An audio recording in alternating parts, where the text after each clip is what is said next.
Welcome to Behind the Paranormal with Paul and Ben Eno.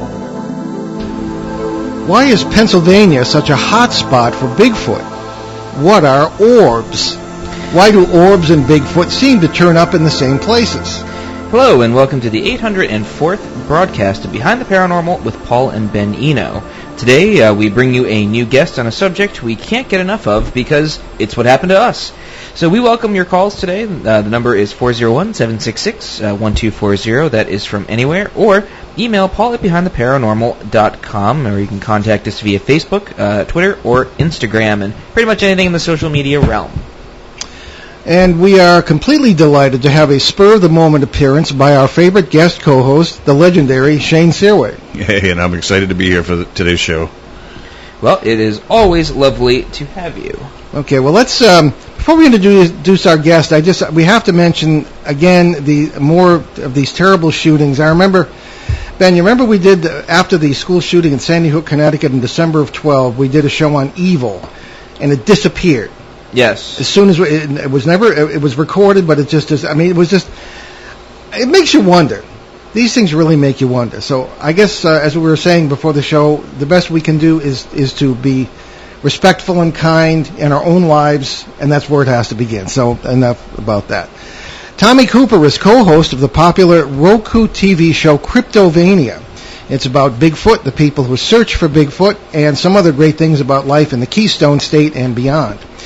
When our merry band of bearded New Englanders were on our very eventful Pennsylvania expedition in May, Tommy and Jason, his co-host, came down to meet us at the Du Bois area and was one of the first to see the landmark UFO video we captured. Tommy, of course, lives in Pennsylvania. So, Tommy Cooper, welcome to Behind the Paranormal. Thanks for having me, guys. It's great to be here. Well, it's great to have you with us. So let's begin with, a sweeping general question, because we always kind of like to start with something broad, then narrow our way down. Is Bigfoot the weirdest creature you've ever encountered in Pennsylvania? It would depend on the definition of creature. And as far as something that is physical, it's a top 5. We have the winged serpents, we have the dogman, we have several other things, thunderbirds, those things. Which one's the weirdest would be hard to say. They're all unique and special in their own way, I suppose. Okay. So go ahead, Ben. So have you experienced any of these other weird things? I have not. The weirdest things that I've experienced have all been Bigfoot things. As a person who is often given reports from normal people that have sightings and things, the secondhand stories that I've been told, some of them are a little bit weirder, especially with the dogman. But in my own life, the Bigfoot is the weirdest stuff, and that's pretty much where I concentrate on. Winged serpents? Yes. That's a new one on me. Can you tell us about that? This is the oil region in northwest Pennsylvania here, and before news was homogenated, there's a lot of newspaper reports and things from turn of the century and even before of a water serpent that flies in some of the rivers nearby here, and it sounds kind of outlandish, but a lot of other things do at first take, and then later on in life, it's only then that you discover that even though it is outlandish, that doesn't mean that it can't be. And there are modern reports, and I have been given modern reports of the winged water serpent. I've never had the pleasure of seeing it myself, but it's there. All right, so now we wanted to... I had a question about orbs here, because you have a very interesting video about an orb, but someone beat us to it. Peter, our faithful listener in South America, has written in a question. Ben, perhaps you could share Peter's question with... And what if I said no? You'd be fired. Fair enough. All right, so Peter writes to us, Tommy, I saw an orb encounter video on your Facebook page. Can you please share more details, and do you think there is an orb-cryptid connection? That's our next two questions. Sorry, Tommy, go ahead. I do think there is a connection. What it is, I can't say for sure, but I have my own theory about that night in particular, and here it is. This is a research area that there's a lot of things going on there. An individual owns a great tract of land. He, as luck would have it, happened upon Cryptovania and myself. It's been about a year that I've been going to this property with this person, and it's just riddled with Bigfoot activity, to be honest with you. Well, on this occasion, this has been an inch-by-inch thing, gaining this person's confidence and really getting into this area. But on this particular night, he and I were sitting by his pond because he had told me that he was getting vocalizations every night, all night long.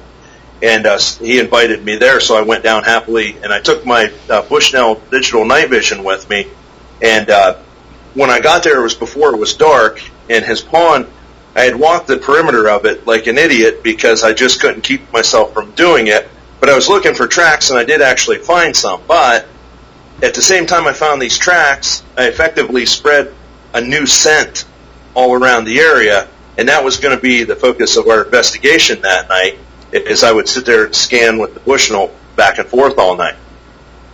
Well, I think what happened was, when I spread my scent and polluted the research area, I think we kept the Sasquatch away. And I don't know for sure, but I'm open to the idea that they wanted to see who I was, what in the heck was going on there, this new smell. So maybe wanted transformed into an orb and came in to investigate, and maybe that's why it came to me and it was so close by.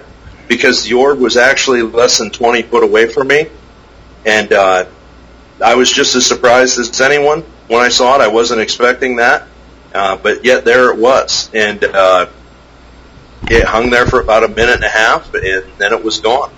And that was pretty much all she wrote for that night. And very interesting night, one I'll certainly never forget.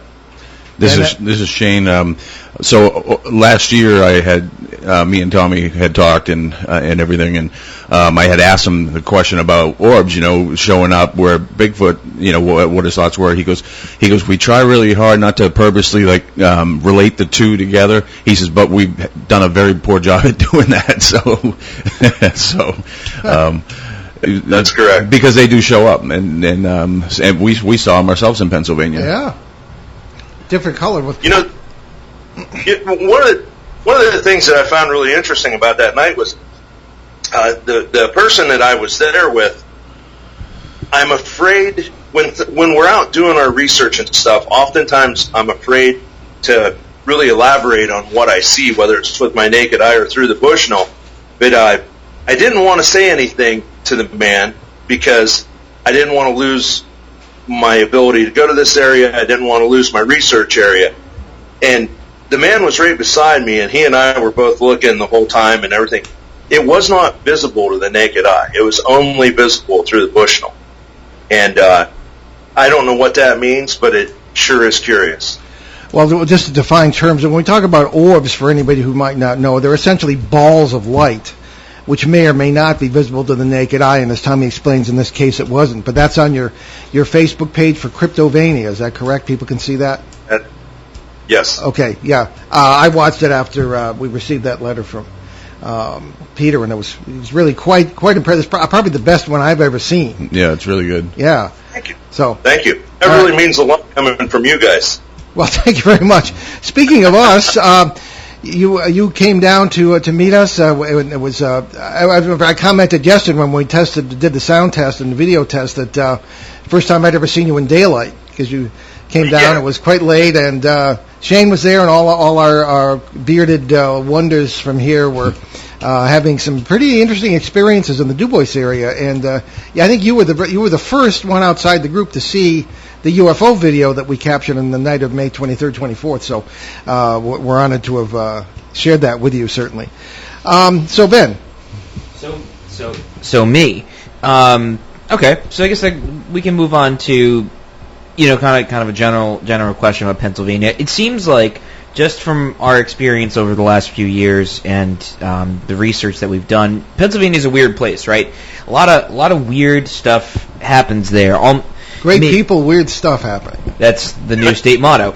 Great people, weird stuff. So why do so many weird things happen in Pennsylvania, do you think? My theory is this. It goes back to the Civil War. When the Civil War came about, you have all these regular folks, salt of the earth type of people, and they end up leaving their dirt farm in Missouri or the deep woods of Georgia or wherever. And these are people that have never had the internet because it obviously wasn't there. They've never heard of a telephone. There's never been a telephone. The big excitement is reading books. There's not much as far as sensory stimulation. All these people come together and they witness the most horrific battle scenes, as horrific of any battle scene as has ever been in all these battles like Bull Run, Antietam, Gettysburg, all these places. So when the war ends, it's time to go home and be a dirt farmer again in Missouri, and these people are like, you know what, these are young men full of testosterone and energy, and they're not going back to milk cows, they're not going back to grow wheat. They're looking for a place to go make their fortune. Well, along comes a town called Pit Hole, Pennsylvania. It's a boom town. It's the birthplace of the oil industry, Titusville is. You have all these people coming into Pennsylvania, specifically this area, the Titusville oil region area. They're coming to find their fortune. There's fast times, there's fast women, there's money, there's booze, there's everything. A guy that just got out of a war and wants to forget about it, that's where they're coming. And a lot of good people come, but a lot of bad people come. There's a lot of graft, there's a lot of murder, there's a lot of strange energy.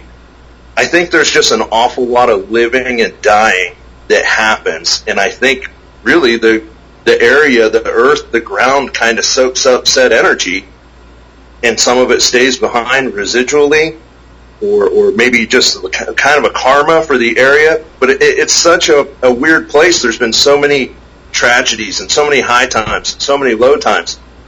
And I think the environment actually reflects it, and I think it draws in weirdness. And it is a weird place, as anyone who's ever spent time here will tell you, just like you guys know from firsthand experience. Yeah.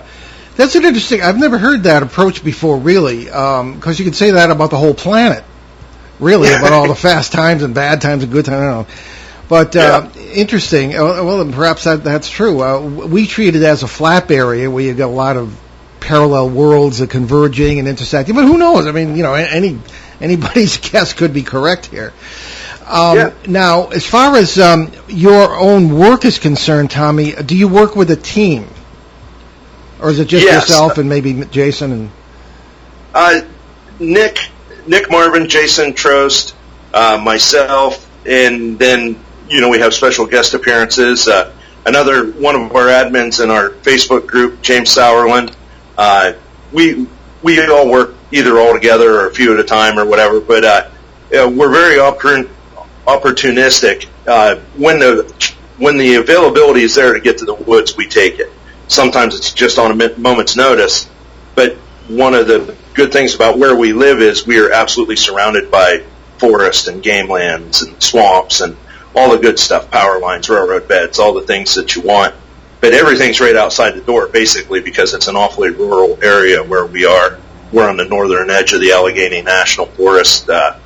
There's so many places to go. So we can just kind of go at the drop of a hat. Probably one of the big debates that we always run into is, what is Bigfoot? Okay, a lot of people assume it's a large primate that just is really good at hiding. Okay, one of the things but there are other ideas too that it might be come and go, as the natives might suggest, shape-shifting or coming and going from parallel realities or whatever. The first thing that I noticed when we started our work down in that particular area of Du Bois in 2016 was that this is farm country. It's not really wilderness. You have, a few acres of woods here and there, maybe a little more. You've got open country, pasturage, and of course farms and some houses. it doesn't seem to me like a place where a large primate could hide, let alone have a breeding population, or let alone getting enough to eat. What say you? If there's one thing in my mind, and I respect everyone's opinion, but if there's one thing in my mind it's not, it is not a monkey.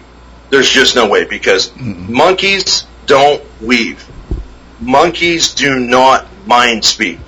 Maybe infrasound you could make a case for, but mind speak alone, which I have been a witness to, monkeys don't do that. Nothing does that. This is more than an animal. It arguably is more than a human. It's something enigmatic that has not been clearly defined. I don't know that it ever will, but I am sure it is not a monkey. Okay. Can we take a quick half step back? Did you say mind sweep?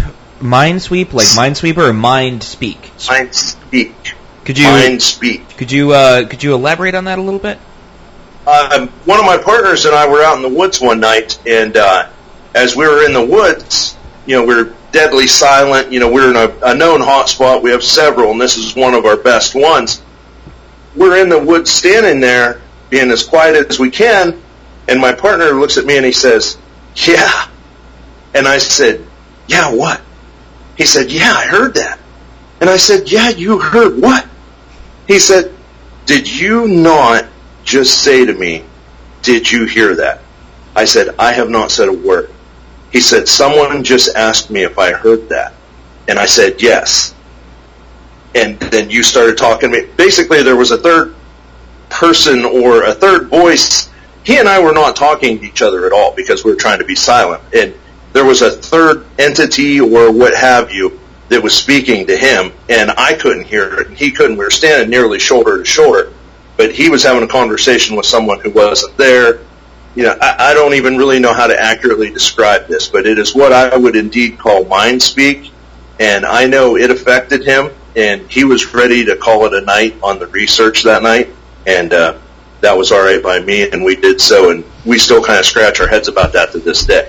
Now I'm looking at my two, my dear ones here, and I'm thinking of there are a lot of things that occur in other kinds of paranormal cases that are very similar. Mm-hmm. One of the things we run into very often, negative cases, parasite cases as we call them, is that people in the family will hear the voices of other people in the family very often saying negative things, and it's not, the people are not even there, or they're certainly not speaking. I'm doing 3 cases right now up in New Hampshire where it started, the people's homes, what's going on, started just like that.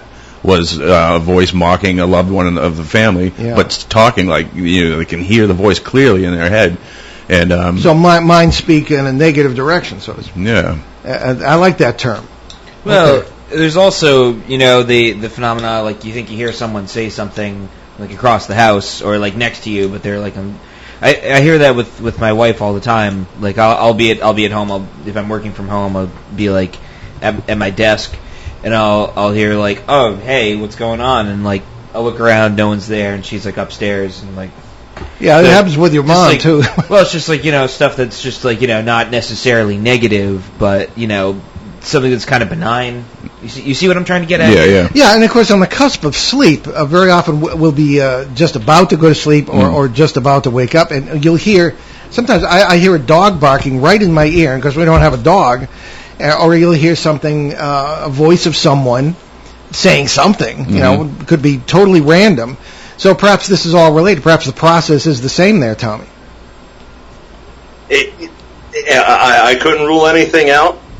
In my mind, until someone showed me something definitive to the contrary, I've got to roll with mind speak, because the history we have in this area, it was really the only thing that was possible to me. I'm sure anyone can have a contrary opinion to that, but until someone goes into the woods and proves me otherwise, that was mind speak of the first degree. Nice. Well, and as we've discussed with you, Tommy, in the past, we've had neighborhood meetings in our particular research vicinity, and 35 people will show up, and every one of them has had Bigfoot sightings, or strange lights, orbs, whatever you want to call them. And one thing I've always been curious about. Well, first of all, have you yourself had Bigfoot encounters? Yes. Okay. Were they positive or negative? What was your bodily reaction? I mean, were you frightened or? The best one I've ever had, I felt like it was almost like, as the Native Americans would call counting coup, where they would try to touch. I don't know if you guys are familiar with this or not, but I was hit with a small stone one night in the head. Now, as negative as that sounds, that was actually my most positive experience, because I think they just wanted me to know that, like, aha, I got you. Hey, we got you. You know, you're not so good. We're right behind you and we beat you. And that's really what I think it was. I thought that was a positive experience. Uh-huh. Conversely, I had a boulder tossed over my head in a swamp at night. I was in there alone, and when the boulder hit the water directly in front of me, the water splashed higher than my head. Jeez. That one was scary. I thought that one had a whole different vibe, and that was, you better get out of here, you're about to die. And so I got out of there, and that one I felt was negative. But you're kind of signing up for it when you're going out in the woods chasing these things. Yeah. Well, I was when I've had my experience, I was kind of new to this whole Bigfoot thing. I mean, we would run into these things in ghost research. You'd run into UFOs, and this is happening back in the 70s, which is why we sort of branched out, and then Ben and I have done that even more so since. I'm just really fascinated by maybe what people bring to the experience. Maybe well, why causes what you know. I think a better way of putting it, or in my opinion, a better way of asking the question is, why is there such a vast spectrum of experiences? Yeah. Mine was very positive. A little girl down the road, maybe a year later, had a creature very similar to what I saw, and she was horrified. Won't talk to us to this day about it. So I don't know. Just maybe it's what we bring to it. I think if we bring positive spirit and respect, maybe it's a more positive experience. I don't know. What do you think? I don't know. I've never really quite thought of the different encounters I've heard in terms of positive and negative. I don't get a lot of real negative, super negative ones for sure. But I also can't say that there's probably I guess I can say I know of a few positive encounters, but most of them I would say are kind of median, just kind of in the average. Kind of neutral. Okay. A lot of them here, especially, are road crossings, because there is so much forest here, and the population is so sparse. I get a lot of road crossings, and of course, those are bam, bam, and they're over. Sure. But it's still interesting nonetheless. Do the police run into them around here? We've had a lot of not right in Woonsocket, but in the Bridgewater Triangle in that area of Massachusetts. How about the police? Are they part of the fun here? I have hounded anyone I know that's a police officer. I have hounded anyone I know that's a game enforcement officer. I have hounded everyone I know who's a forester. And isn't it interesting that maybe it's just because they are disciplined to not talk about it, but I get nothing. I get nothing from those angles. And the foresters are the ones that blow my mind, because they're out in the woods every day. You would surely think if anyone was going to have an encounter, it's them. But it's not them. It's the randomness to it. It speaks to the Bushman qualities of the Sasquatch, or maybe it's interdimensionality, I don't know. But certainly it really illustrates the stealth of the Sasquatch, that people who spend that much time in the woods don't always have an encounter or a sighting. Interesting, yeah, because at least I always talk to hunters and members of the Native Americans or members of the First Nations, if there are any, because between the two of them, they see everything. But it is what it is. So the other sorts of sightings in Pennsylvania, there's a lot, particularly western Pennsylvania, that we're aware of, sightings of what are generally known as upright canine cryptids. Okay, and okay, we're going to. You can ponder that question, Tommy, to me. In other words, how many reports of those have you run into? But we're going to take our bottom of the hour break. It is Behind the Paranormal with Paul and Ben Eno, and our special guest co-host today, Shane Searway, and our wonderful guest, Tommy Cooper from Pennsylvania. And we're on WOON 1240 AM and 99.3 FM in New England's beautiful but hot Blackstone River Valley. We will be right back.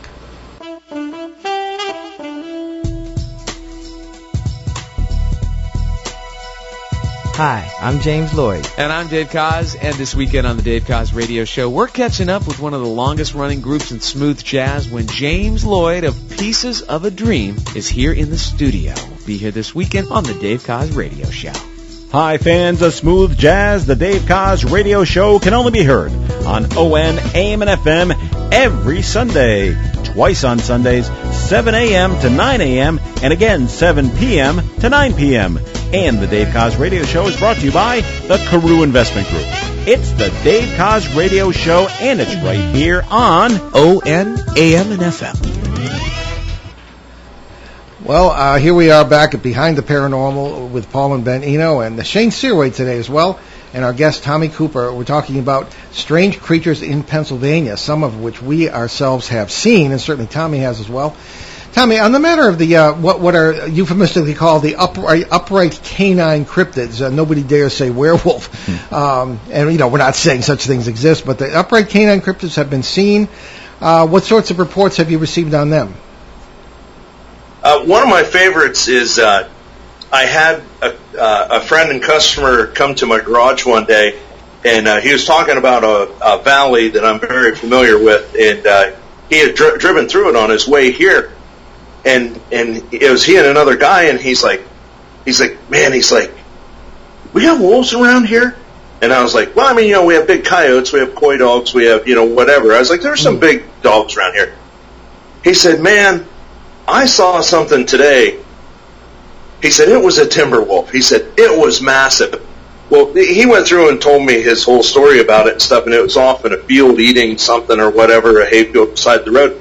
And he was describing to me a dog man, a werewolf, whatever you want to, something much bigger than we have around here and blacker than night and all the classic details like you would expect. But you could see his mind was blown, and this wasn't a learned man that was very descriptive with his language, but he was making a clear case to me that he saw something that was like a 400-pound wolf or something, and I believe that was probably a dog man because the area that he had seen it in, other people had sightings, and it was all within a 5-mile radius, and I had actually had the opportunity to get a track. And so a track, so the track from the flower bed was pretty impressive, just for the fact it was great media to get the track from. And I mean, it was massive, and it was just down the road basically and across the woods from where the sighting was. And there again, we come all the way back into where this track in the flower bed was. There was also an incidence of mind speak, and with Okay, we're having a little trouble with your audio here. What's going on, Ben? Yeah. Okay. Can we get her? Yeah, okay, that's better. Yeah. Okay. Well, where the track in the flower bed was, the person that lived in the house, they had told me they were in their bedroom getting ready to go to bed the previous night, and they felt like someone was talking to them. They immediately looked out the window into this giant hemlock tree that's beside their house, and lo and behold, there's a pair of glowing red eyes in the tree. Wow. And, then the footprint gets found. But there was probably 6 different people that had given me dogman encounters from basically that 5-mile radius within 2 years. And these are all walking on 2 legs? Not always. Usually, though. Okay. All right. Yeah, I think they're just at home one way as the other. Well, I remember we've done a number of shows with Linda Godfrey, who's a good friend of ours, writes a lot of books on cryptids in general, and particularly these upright canine creatures. And she talks about what could be called mind speak. She talks about very knowing looks from their eyes, red or otherwise. And she sometimes talks about reports she's had of them walking on their hind legs and carrying prey or something in their forelegs, which doesn't seem to be very practical, but she had lengthy explanations that kind of made sense about how they could do that or why they could do that. So I don't know. I mean, I've never had an encounter like that. But we're going to turn it over to Shane here to keep us rolling on some interesting stuff. Yeah. So, Tommy, a question I think some of the listeners would want to know is, because I know you have a strong interest in tree structures. and I know you've run across quite a few of them. And so, could you tell like the listeners what the definition of a tree structure, what it is, and what do you think the significance of the tree structures are? Have you been able to formulate an opinion on that? The tree structures are they can be small, they can be micro, they can be macro. We find them anywhere from twigs to trees that are 10-inch diameter, and all points in between. They can roughly be broken down into the groups of what we call a scanicum star, which is like a three-dimensional asterisk, if you will. Teepee structures, which are just like they sound, they look like the skeleton of a teepee. And there are X's, which those are found often. And then there's the bows, which are trees that are bowed over, and some of them are pinned with another tree to hold them down. Then we call them pinned wedding arches. And there's a few others like that. I hunt those relentlessly. That is my favorite thing in the world. And what they mean, I have not been able to formulate any type of a cohesive answer for. I feel very confident they do mean something, but what it is, gosh, I still don't know. And there's a million opinions on what they are and what they mean. The only one that I'm really willing to hang my hat on and say that I think I know what it's for is, as Jonathan Lackey has schooled me to on this idea, when you come into a dark black hemlock security forest, I believe they'll use that as like a buffer zone or a safety area. You'll oftentimes find tree after tree that's laid horizontally like a fence. And I think basically it's just a barrier that if you come through it, you make noise and they hear you, so they've always got to jump on you, just like they always do. And that's the only thing I feel definitive about on the tree structures. Well, we found are there. Well, we found some a number of times actually in Pennsylvania and elsewhere. And they don't see, people would say, well, maybe that's where they sleep, but they don't really have any shelter. I mean, they're not fully covered over. They're just sticks bent over on each other, intertwined sometime. Obviously, it was intelligently done, presumably by a creature of the strength that we were discussing. So there's one theory that maybe they mark certain geographical points for the benefit of things. For example, if you knew the native languages, particularly the Algonquian languages here in the east of the forest Indians, the place names are a map of the landscape. In other words, you translate the words and they say, well, this is where we get fish, or this is where we get pitch, for this or that, or this is where the waterfalls, that kind of thing. So maybe it's that sort of thing in a visual sense. Another theory that I've heard is that they are intersect points with parallel realities where they come from and go to. That's another theory. So I don't know, but they apparently have some meaning. And we're going to continue to pursue what that might be. Well, we were in Pennsylvania. I think it was the first trip. Yeah, the first trip. In May of 2016. Yeah, when I had my encounter, not far from where I had my encounter, where I saw that big giant black hairy thing chasing the 3 deer. But not far from there, I'd come across what at first looked like a big nest or something on the ground, but it were vines that were literally like wrapped around tree branches on purpose. They were bent to form like this nest-looking type of thing. But where there was a deer crossing nearby, I'm almost thinking that was some kind of like deer blind that they were using. They made this as a hunting, blind or whatever. One of the first premises of camouflage is that primarily you're trying to break up the outline shape of whatever it is you're trying to conceal. So I think that would lead to your feelings and argument making a lot of sense, Shane. Yeah, because if you're in those sticks, even if you're not concealed, if you're breaking up the shape of your body, the outline of who you are, what you are, I think that would sounds logical. Yeah. Another thing that comes up along with the structures are the tracks, of course. And I remember on that first trip, Shane, you wasted no time in running into Bigfoot on that first trip there. It was broad daylight, albeit rainy.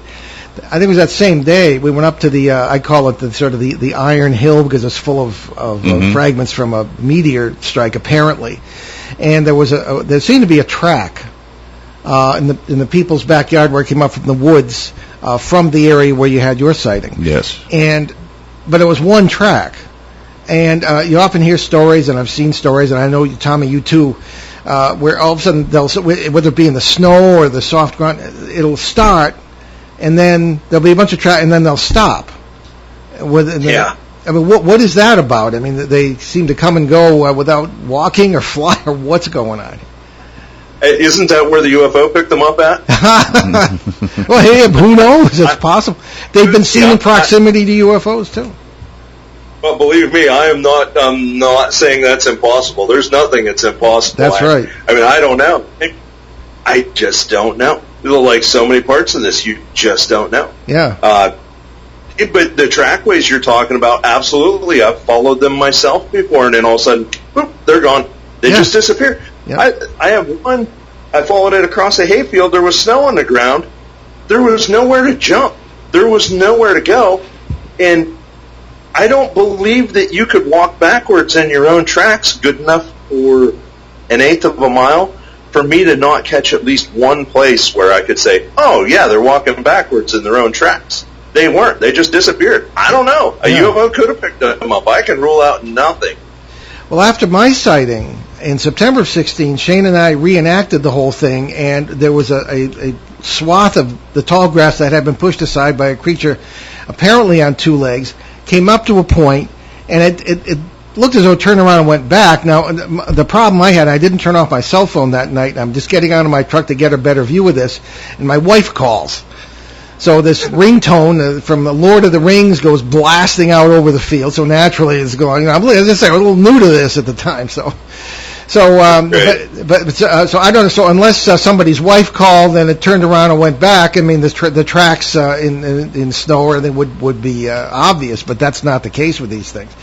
Another issue too is the kinds of creatures people report now. People will have different kinds of experiences. One of the things that happened after mine in September of 16 was as soon as I had this sighting and I was kind of trying to get my thoughts together, these lights appeared in the tree. Now, I don't know if you, when you came to visit us there, whether you had time to go up into the field in back of that house where we were. But there was a tree on the other side, and the lights went up in the tree. And they didn't look like orbs or anything. It looked like somebody on the ground with a spotlight. And it turns out that it was, because at the neighborhood meeting the next night, I described my experience, and I said somebody was flashing lights, and a hand went up, and it was the woman who was living in the house down on the other side of the field where this had happened. And she came home with her son, and she said they had heard something large moving through that field while I was seeing it. They didn't even know I was up there. So that's why, and she said, I said, why did you shine the lights into the trees? She said, well, sometimes they're in the trees.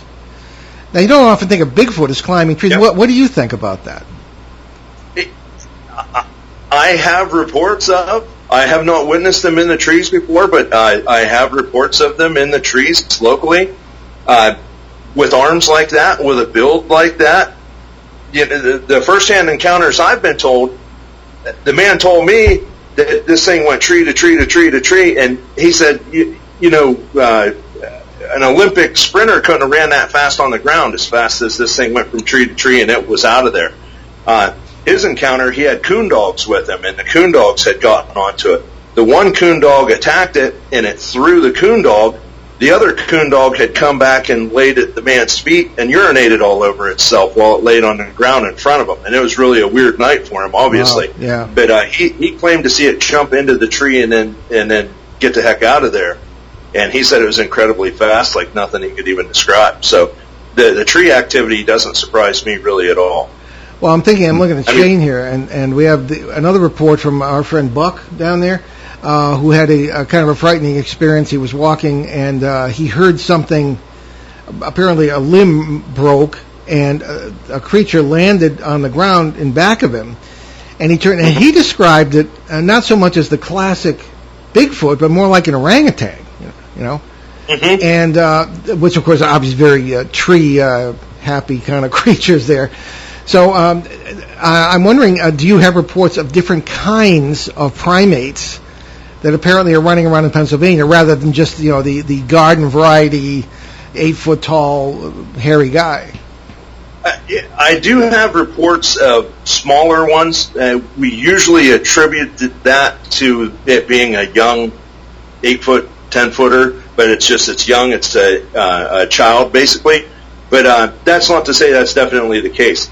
The biggest variation we get is in color. We get, of course, the black, the brown, the auburn, and we do get the white. And then we get different colored eye shine reports and that sort of thing. As far as the physical build of the creature or the characteristics like the orangutan stuff, honestly, we don't get a lot of variation there. Sometimes people will give me reports, and I think that maybe it's a dogman versus a Bigfoot, but I don't think we have a lot of not ruling anything out, but I don't think we have a lot of the orangutan type here. The type in this area, I believe, look very, very human. One girl had given me her description as, like, imagine the hairiest man you could ever imagine. Now make him way, way hairier than that. And I was really interested. I said, did it look like a human, though? She said, absolutely it did. Absolutely it did, but just so much hair. So Buck just got lucky. Yeah. Yeah. So Tommy, this is Shane again. So while I was in Pennsylvania, one of our trips, I was out where the pavilion, this little campsite that the landowners have, and I was out there. It was dark out, but I could see everything, and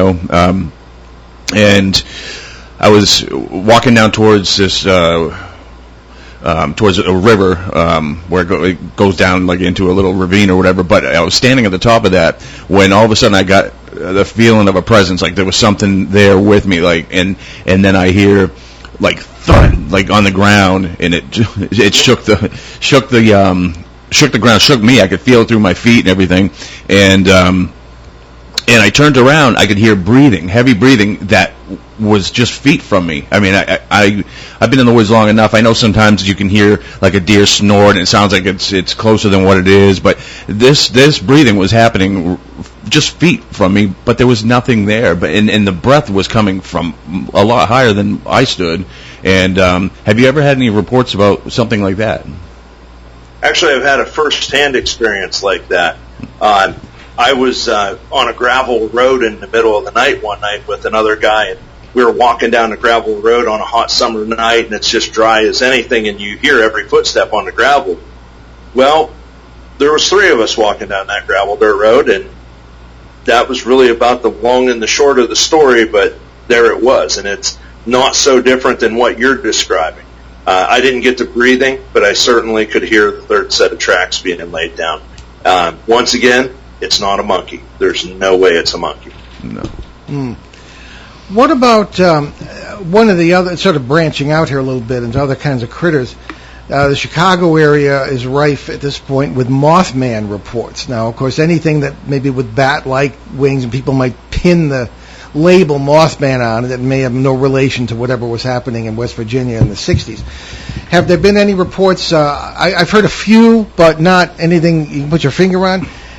In the Pennsylvania area of anything that could be described as Mothman, or that people have described as Mothman? Again, back to the garage. One of my customers gave me a report, and he wasn't having much luck describing to me what it was he saw. So he said, "You got a pencil and a paper?" He actually drew me a picture, and I was like, "That's a Mothman." And Wow. He doesn't know what Mothman is. He doesn't know what any of this stuff is. He said, "I don't know." He's like, "But that was flying down the road beside my car. It buzzed my car like 3 times. It was me and my wife. You can ask her, Wow. I was like, wow, yeah. And these people that give me these reports, we don't take it lightly, and we're very honored that people feel comfortable sharing these things with us. But these people that give these reports to us, they don't stand to gain a thing. The only thing they can look forward to is guaranteed ridicule if they ever go public with it. Yeah. And it's kind of maddening, but it's awesome that people still feel comfortable enough and that they're willing to come and give us these reports in-house here. we're around 400 reports in the local area. There's not that many people that live around here. This is a real phenomenon. I believe it's becoming more and more common for whatever reason. I don't know if it's the population explosion of cryptids or I don't know, but it's definitely on the rise. I was actually just going to ask about that. How the basic everyday people kind of they come to you with these stories. Do they feel more open to talking about these sorts of things? Is there still kind of an like a local attitude of, oh, this guy's just crazy? He's just a crazy old guy that lives down there. Sees weird stuff all the time. He's just off his meds. I have to admit it's been pretty heartening. The local community has embraced us pretty well. They've been awful good to us, really, which is really awesome. But it is a small town, and it's not hard to research anybody in this area, and find out who they are and what they're all about and stuff. And I think our genuineness and what we're doing and what we're trying to do, I think it translates. And I think we've garnered the respect and the trust, at least the trust, of most people in the area and stuff. And when people say they want to remain anonymous with us, they're going to remain anonymous with us, and we have a track record to back that up. And it's awesome. It's really awesome. And there's so many people that they're not involved in this cryptid world, and they don't know this stuff, and they don't want to know this stuff. But they had something happen to them, and they see my paraphernalia, or they figure out this is where Cryptovania TV Roku is headquartered from, and all of a sudden, hey, they had something happen to them, and would you like to talk for a moment? And it's really awesome. One of my favorites is I had a sweet little old lady that I was talking to one day, and she was telling me that she lived in such and such area, which happens to be on the backside of one of my research areas. And I said to her, I was like, do you ever have weird stuff happen around your house? And, oh, yeah, and, the whole conversation goes. Well, it turned out that she felt she had Bigfoot on her property, and I had to swing for the fence with her, and I said, I said, some people think I'm crazy, but I said, I thought I had something on my roof one night. And her eyes lit up, and they swelled, and she said, I have something run across my roof all the time, and my grandkids think I'm crazy and all. She's like, but I know what it sounds like to hear somebody run across the roof. What did she stand to gain? Absolutely nothing. And she wasn't even going to say that if I wouldn't have asked about it or brought it up. And you could see the relief in her eyes that she was so happy that somebody knew that this was possible, that this probably was going on there. And she was quite relieved. And that's a nice service that we're proud to give to people. Yes, it is. So that being said, why don't you tell us a little bit about what you're working on, Cryptovania, anything like that you have coming up? We have a new episode of Three Bears at Race, which Shane Zerway was kind enough to be a guest on here a few months back. There's a new episode of that coming out. There's a new episode of Zero Squatch 30 coming up, which is people recount their first-hand encounters to us. And it's especially great when they started out as not being a believer, which is the case this time. 520 programs on our channel. It's 100% free. It streams 24/7 on your Roku device, Cryptovania TV. We couldn't do it without you guys. We couldn't do it without the viewers. We have peer-generated archives. If we like people's stuff, we ask them to share it with us, and they almost always let us share their stuff on the channel. It's really like nothing else in the world, and if anyone wants to take the time to install the channel for free and tune it in, we think they'll be glad they did. Okay, I just wanted to mention, too, that when I update the site for our show with the information from today, we'll put a talking points page, and I'd like to put a link, Tommy, to your orb video and to your Facebook page. And any photos you think would be great, we can put it on that as well, because anything that's not radio-friendly and for people who are not looking at a device where they can see the video feed benefit from that page. So that would be great. We have a few more minutes, but I just wanted to ask, too, about other, again, I'm just fascinated by other kinds of cryptids. There are, and that winged serpent, that's a good one. I mean, you don't run into that very often. The ones in the Freetown State Forest in Massachusetts, the Bridgewater Triangle there, giant snakes, going back as far as the natives. But when you do talk to the natives, what did I mean? Going back before the Civil War and all the strange energies that came in at the time, do they talk about things that are in their tradition that would be similar to what you've reported today? There are not a lot of Native Americans in the area. However, there are a few, and I'm happy to be friends with most of the ones around. Probably one of the most fantastical things is a friend of mine who, forgive me, I don't know much about exactly who he is, what he is, but a friend. When little people are found in the woods, yes. The bones of little people, he is the person. They claim these bones as part of their tribe, and then they do the ceremony and put the remains to rest and such. And he has told me a lot of things in strict confidence that I can't repeat, but and I wish I could, and I hope I could get him on sometime, but I doubt I will. But he's really told me some interesting things, and the little people are something relatively new on my radar, and they are not on his. It's a phenomenon that's been around for a long time. Very good. And we're not talking about orbs. We're talking about smaller than that. Yeah. Oh, Tommy, we're just about out of time, and we look forward. We thank you for being with us today. We look forward to growing our friendship and to having all kinds of more experiences in Pennsylvania with you folks. And I hope we get to do it in person again. Very good. Thanks so much. We'll be in touch off the air. Okay, folks, moving on to our announcements. My book, Dancing Past the Grave, maybe Shane can hold that up since he happens to have one. Dancing Past the Graveyard, Poltergeists, Parasites, Parallel Worlds, and God, has apparently been released a little early by the publisher, Schiffer Books, Red Feather, and it's available online and either is or shortly will be in stores. I'm told within the next week to 10 days it should be in stores. There we go. Shane's struggling gallantly to get that up to the camera. That happens to the best of us. Thank you, Shane. Anyway, it's available online again, and it should be out there, and it'll be available at all our fall events. The official release will take place not for a while yet with our good friends at the Toadstool Bookshop in Keene, New Hampshire on Saturday, September 21st, beginning at 2 p.m. Alrighty, so this Tuesday, August 6th at 7 p.m., my dad and hopefully myself too, I'll do my best, will be at the Nashua Public Library on 2 Court Street in Nashua, New Hampshire, to present a program entitled Extreme UFO Encounters in New Hampshire and Beyond. You can find out more at NashuaLibrary.org or call 603-589-4611.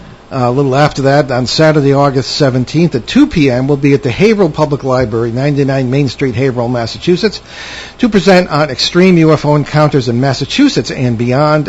More info at haverhillpl.org or call 978-373-1586.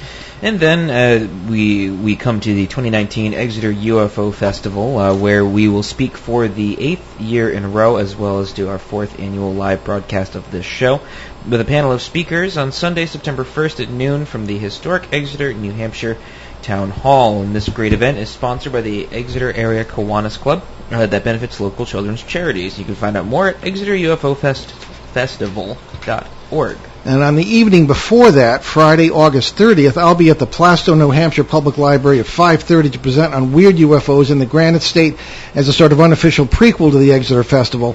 And we did that last year, too. It was very successful. And some of the other Exeter speakers might make cameos. Shane, what's going on with you? Not a whole lot. No, you always say that, but I feel like there is. No. There's always something interesting. Just my personal regular day job business that I own. I'm just really busy with that. That's all I have time for lately. Well, I expect you to show up at some of these things and join the program. When you, yeah, definitely. Yeah, and because a lot of these are in your domain up there, right? Okay, so other events this fall will take place at the Wood Memorial Library in South Windsor, Connecticut. That's the book club bookstore had so much interest they needed a bigger venue, so we're going to the library. That'll be later in the fall. Book Lovers Gourmet in Webster, Mass. Blackstone Public Library, both right here in our home listening area, and of course the Greater New England UFO Conference in Leominster, Massachusetts on Columbus Day weekend, and Tewksbury, Mass. Public Library, and Mount Hope Farm in Bristol, Rhode Island. We're going to have a busy fall. Next April, we'll be back at the New England Parafest in Kittery, Maine, and more details as we go. So there is quite a bit going on next week. We will bring you a rare appearance by a psychic medium because we believe this one is somewhat different. He's Gary McKinstry, and he will be with us in studio. Yeah, that'll be great. So we'll leave you this afternoon with a rather two-edged thought from dear old Mark Twain. When we remember we were all mad, as in crazy, the mysteries disappear and life stands explained. I'm Paul Eno. And I'm Ben Eno. And I'm Shane Stairway. Thanks for joining us on a great cosmic journey, and we'll see you behind the paranormal. Return to this radio frequency 167 hours from now for another edition of Behind the Paranormal with Paul and Ben Eno.